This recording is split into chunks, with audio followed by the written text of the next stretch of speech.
औज़ुबिल्लाहिमिनश्शैतानिर्रजीम बिस्मिल्लाहिर्रहमानिर्रहीम। अस्सलाम वालेकुम डियर स्टूडेंट्स, आज का जो हमारा टॉपिक है वो है डिसएडवांटेजेस ऑफ हार्ड वाटर। जैसा कि आप जानते हैं, हमने प्रीवियस वीडियो में सॉफ्ट वाटर और हार्ड वाटर क्या होता है उसके बारे में देखा था। सॉफ्ट वाटर ऐसे पानी को कहते हैं जो साबुन के साथ मिल जाए और अच्छे से झाग बनाए, जबकि हार्ड वाटर में कुछ ऐसे साल्ट्स मौजूद होते हैं जो उस पानी के एक्शन को रोकते हैं, जिसकी वजह से वो साबुन के साथ प्रॉपरली मिल नहीं पाता और अच्छी झाग नहीं बनती। तो इसीलिए हम उस पानी को हार्ड वाटर कहते हैं। तो हार्डनेस जो है पानी की, वो जाहिर सी बात है उसकी क्वालिटी तो कम करती ही है, उसके अलावा उसके और डिसएडवांटेजेस भी हैं जो आपकी बुक में मेंशन है। तो आज हमने वो डिस्कस करने हैं। सबसे पहला जो हमारा पॉइंट है कि जो हार्ड वाटर है, एक तो वो बहुत ज्यादा कंज्यूम करती है सोप को, यानी कि hard water consumes a large amount of soap in washing purposes, यानी कि जब आप साबुन को इस्तेमाल करते हैं अपने किसी भी पर्पसेस में, तो चूंकि वो झाग नहीं बना रही होती तो हम उसको ज्यादा रगड़ेंगे। जब ज्यादा उसको रगड़ेंगे झाग बनाने के लिए, तो झाग तो बननी नहीं है क्योंकि पानी हार्ड है, तो फिर साबुन की जो है वो अमाउंट बहुत ज्यादा वेस्ट होगी। तो पहला हमारा डिसएडवांटेज यही है कि साबुन बहुत ज्यादा वेस्ट होगा।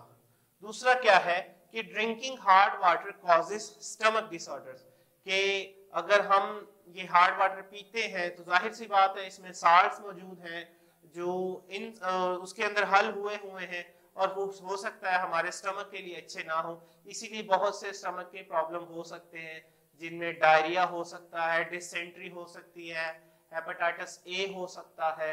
ठीक है, ये ऐसी बीमारियां हैं जो गंदा पानी पीने से या हार्ड वाटर पीने से होती है। थर्ड जो हमारा पॉइंट है वो है hard water is unfit for steam engines and boilers and turbines.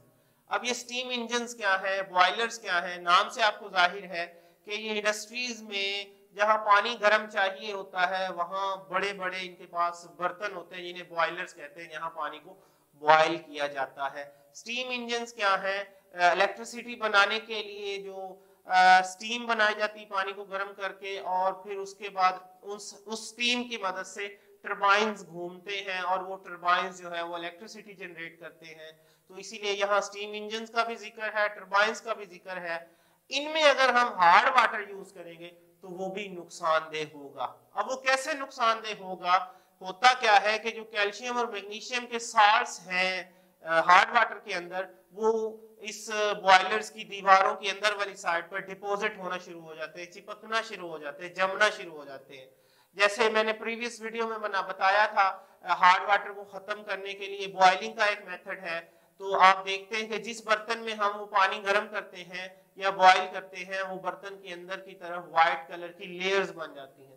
तो वही जब वो प्रोसेस होता रहेगा वो लेयर्स इतनी मोटी हो जाएगी, थिक हो जाएंगी, तो उससे नुकसान क्या हो सकता है कि हमारे जो टर्बाइन्स हैं या बॉयलर्स हैं वो फट भी सकते हैं। तो ये देखें लिखा हुआ है कि ना सिर्फ इंजन्स की स्टीम इंजन्स की एफिशिएंसी में फर्क पड़ता है हार्ड वाटर को यूज करने पे, बल्कि जो बॉयलर्स हैं वो फट भी सकते हैं क्योंकि अंदर से दीवारें इतनी सख्त हो जाती हैं कि वो फट सकती हैं और सारी उसकी एफिशिएंसी जो है वो एफिशिएंसी डिस्टर्ब हो सकती है। अब वो जो अंदर डिपॉजिट है, साल्ट्स के डिपॉजिट्स हैं, उनको हम एक खास नाम देते हैं।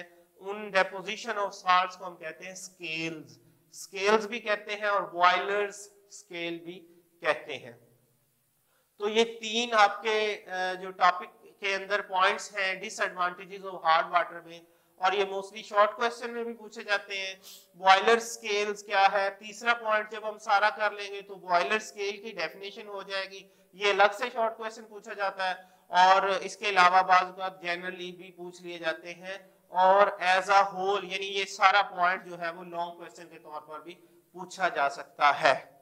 नेक्स्ट, इसी पेज पे आपकी बुक के जो है एक ब्लॉक बना हुआ है जिसकी हेडिंग है स्कम।